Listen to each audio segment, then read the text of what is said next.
ओम शांति। आइए सुनते हैं 1 फरवरी 2024 के शिव बाबा की ज्ञान मुरली और ईश्वरीय महावाक्य।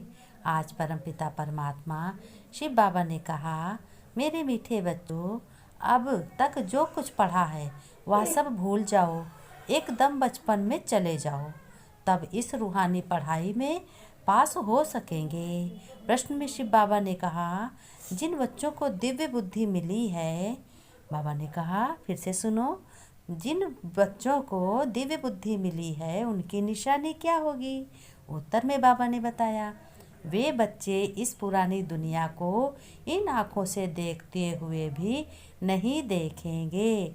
नहीं देखेगा मतलब अगर कोई भी गलत काम, गलत बात, गलत कर्म कोई भी कर रहा है, उसको देखते हुए भी ये महसूस करना है कि मैं कुछ नहीं देख रहा हूँ। हमारी आँखें पवित्र हैं। उनकी बुद्धि में सदा रहता है कि ये पुरानी दुनिया खत्म हुई की हुई, ये शरीर भी पुराना तमो प्रधान है, तो आत्मा भी तमो प्रधान है। इनसे क्या प्रीत करें? ऐसे दिव्य बुद्धि वाले बच्चे ही बाप की भी दिल लगती है। ऐसे बच्चे ही बाप की याद में निरंतर रह सकते हैं, सेवा में भी आगे जा सकते हैं, अपने घर गृहस्थ की पालना भी बहुत अच्छे से करते हैं। फिर बाबा ने कहा, ओम शांति। मीठे मीठे रूहानी बच्चों को रूहानी बाप समझाती हैं। आज भगवान बच्चों को समझा रहे हैं। जैसे हद के सन्यासी हैं, वह घर बार छोड़ देते हैं, क्योंकि हद के सन्यासी जो साधु संत हैं वो घर बार छोड़ करके बाहर चले जाते हैं, तपस्या करते हैं और सब कहीं गुरु बनते हैं। तो बाबा ने कहा, हद के सन्यासी जो होते हैं, साधु संत महात्मा, वो घर बार छोड़ देते हैं, क्योंकि वह समझते हैं कि हम ब्रह्म में लीन हो जाएंगे। इसलिए बच्चों, दुनिया से आसक्ति छोड़नी चाहिए। अभ्यास भी ऐसे करते रहोगे, जाकर एकांत में रहते हैं। वह हैं हठ योगी, तत्वज्ञानी, समझते हैं ब्रह्म में लीन हो जाएंगे, इसलिए ममत्व मिटाने के लिए घर बार को छोड़ देते हैं, वैराग्य आ जाता है। लेकिन बाबा ने कहा, तुम बच्चे उन साधु महात्मा के जैसे नहीं हो, ना उन साधु महात्माओं के जैसा ज्ञान तुम्हारा है। तुम्हारा तो ज्ञान एक परम पिता परमात्मा जो निराकार है वो देता है, जो जिस अजन्मा है। और ये साधु संत अपने को भगवान कहलाते हैं, अपने को गुरु कहलाते हैं। तो बाबा ने बताया, तुम्हें कोई घर बार छोड़ने की ज़रूरत नहीं है। तुम कर्म करते रहो और भगवान की याद करते रहो, अपने परम पिता की याद करते रहो, तभी तो तुम हो राजयोगी, राज ऋषि।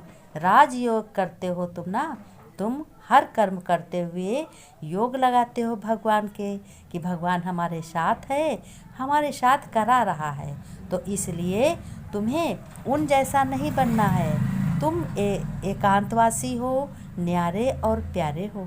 जैसे तुम्हारा परम पिता परमात्मा शिव बाबा न्यारा है, प्यारा है और निराकार है, तो इसी तरीके से तुम भी बच्चे बुद्धिमान हो, न्यारे और प्यारे हो।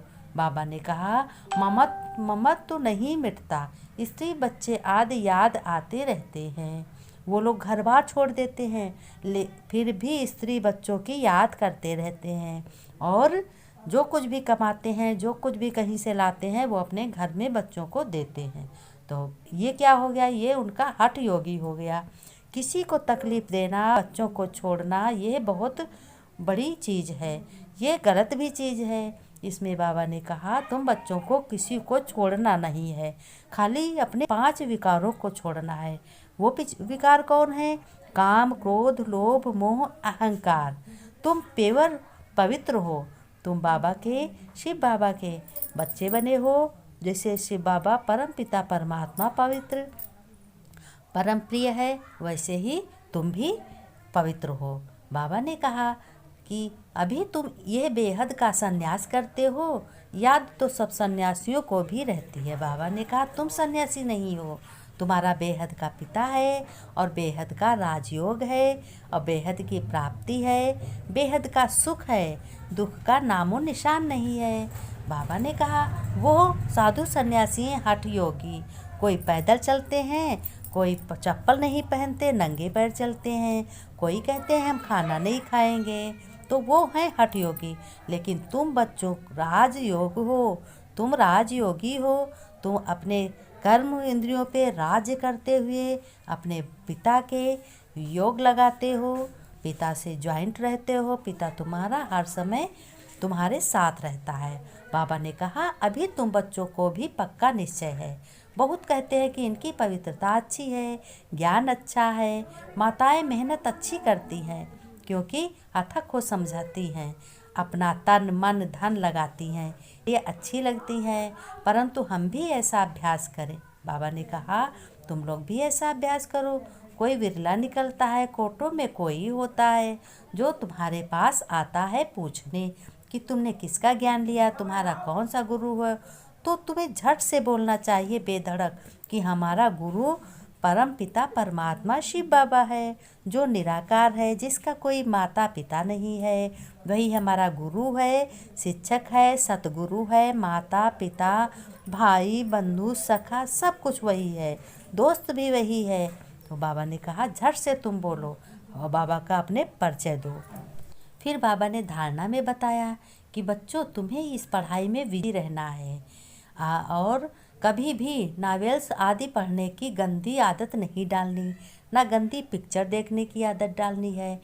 अब तक जो कुछ पढ़ा है उसे भूलकर अपने परम पिता शिव बाबा को याद करो। ये पुरानी दुनिया में स्वयं को मेहमान समझकर रहना है, इससे प्रीत नहीं रखनी है, देखते भी नहीं देखना है। वरदान में बाबा ने बताया कि बच्चों अगर तुम में हिम्मत है और उमंग उत्साह है तो उमंग उत्साह के पंखों से उड़ती कला में उड़ने वाले बहुत तीव्र पुरुषार्थी भव। बाबा ने कहा जहाँ उमंग उत्साह है वहाँ थकावट होती ही नहीं है और थका हुआ कभी सफल नहीं होता। वर्तमान समय में तुम्हें अपने अनुसार उड़ती कला के सिवाय मंजिल पर पहुँच सकते हो और 21 जन्म के लिए नहीं सारे कल्प की। तो जब समय की पहचान तुम्हें याद रहती है तो पुरुषार्थ समय ही तीव्र गति को हो जाता है, हर काम में सफल होते हो। स्लोगन में बाबा ने कहा सर्व की मनोकामनाएं पूर्ण करने वाले हो, कामधेनु हो। बाबा ने कहा तुम सब बच्चे कामधेनु हो, ज्ञान को आगे बढ़ाने वाले हो। बाबा ने नमस्ते की। हम रूहानी बच्चों को रूहानी बाप दादा की याद प्यार नमस्ते नमस्ते गुड मॉर्निंग। बच्चों ने नमस्ते, हम रूहानी बच्चों की रूहानी बाप दादा को